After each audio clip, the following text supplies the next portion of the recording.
So I'm going to be talking about mark making today. You can see this art journal page.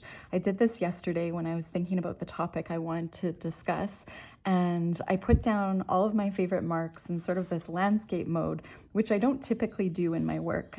Often I work in more of a format that's vertical. So for instance, this particular style, putting the watercolor down, letting it drip, and working from there. So I'm playing around with different ideas just because as an artist, it's easy to get bored. And if you're doing the same thing all the time, you don't really grow. So I thought this is the best way to show some of the mark making that I love and then I've picked up in my work. And mark making is really how we sort of exactly make our mark as a creative, as an artist. So the one way we can truly make our mark without anybody being able to replicate it is by fingerprints. So for people that do finger painting, fingerprints in their work.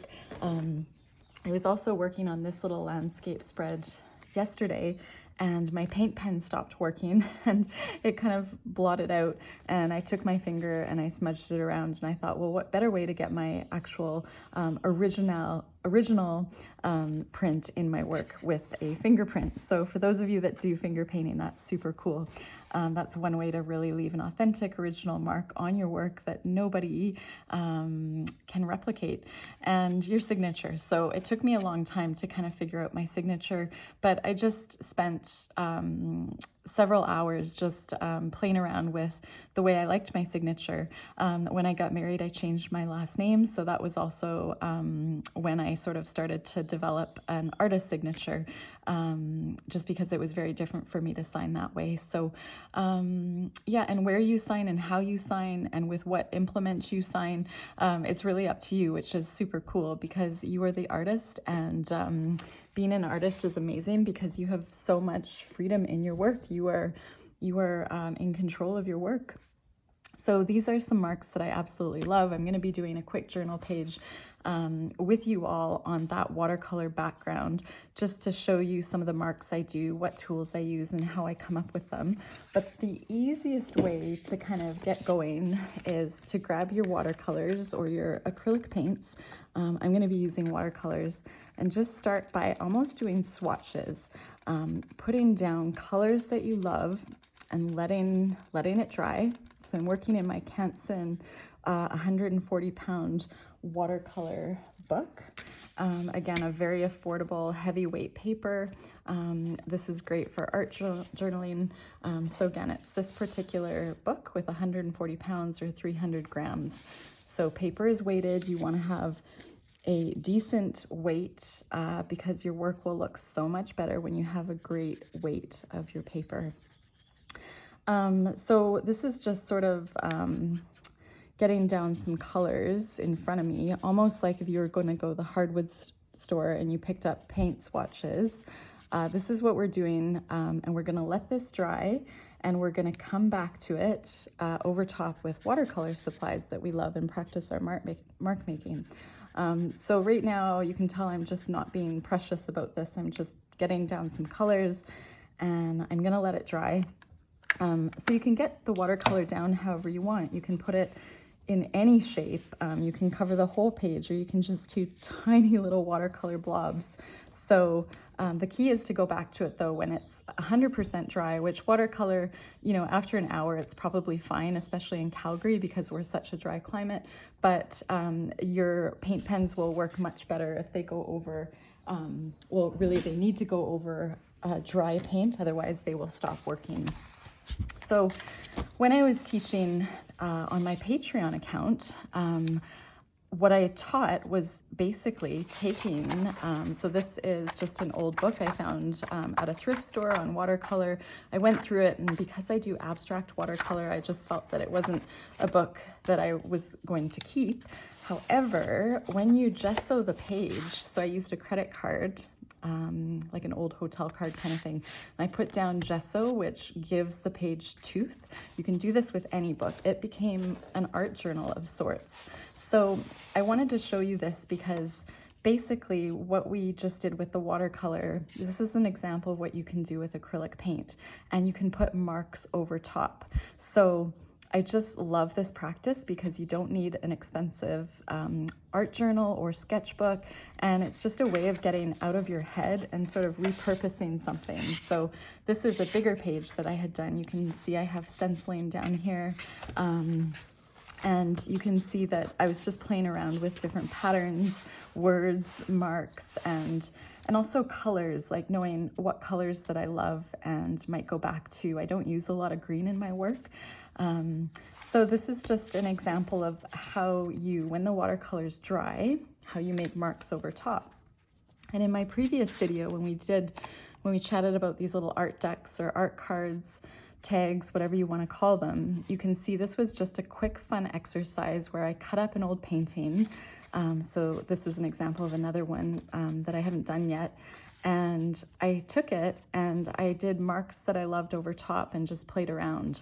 And this particular one I put in this little magnet holder, and I have it on my fridge.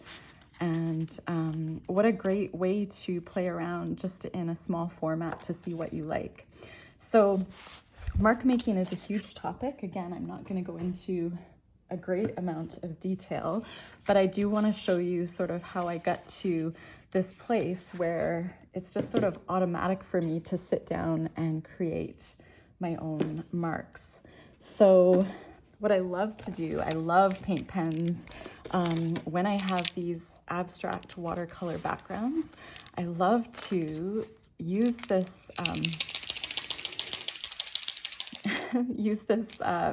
Artist Loft, so Michael's in-house brand stencil. And I love to put in a little moon in my work. And I try not to sort of overthink it. I get to the point where I kind of know what sizes I like after a while. But for me, this is a mark that I do in a lot of my work. I love that round moon. And the reason I think I like it is because the background is so organic and flowy, and it's not really a full shape unless you kind of intuitively see something in it. So putting that round moon just really brings it together for me. So when I look at my some of my previous works, you can see that I have that moon in the background. Some other mark making that I love, the polka dots. I'll show you what pens I use and how I get those polka dots here.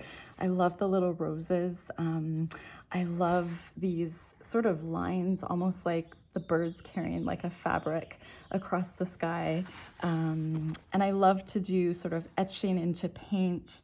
I love using different supplies like the black acrylic inks. I like to mix them with watercolor. And here you see the polka dots again. And then this line work, I absolutely love. This one you can see it a bit better, but I used a jelly roll pen to get that line work. So a jelly roll pen it looks like this. And I believe you can't varnish over them without them running, but they're just wonderful to put into your work if you're just playing around. Some other examples of, this would be an example of some abstract mark making. I love sort of these little rainbow, these U shapes. I love the Neocolor Caran d'Ache crayons and just getting texture in my work. You can see the polka dots in there. And so with mark making, you really have to think about what art are you attracted to and what is it about the art that attracts you, and can you kind of bring that into your work? So I often, what I wanted to say is when you use these water-based acrylic paint pens, they are awesome, but a trick I do is I always go over them more than once. And that's just because they really need sort of to be gone over to get that vivid look. It can be a bit of a nuisance, but good art takes time. And so I'm just going to flip over and use my white water-based Sharpie. And I love this line work here, this botanical, and I'm going to repeat it over the dark part here. And what I'm going to do is maybe start with a thinner white paint pen. I'm just gonna bring it out. Just gonna see if I can get this one working a bit. I use these paint pens a lot, so this one is not working quite as well as I'd like. There we go.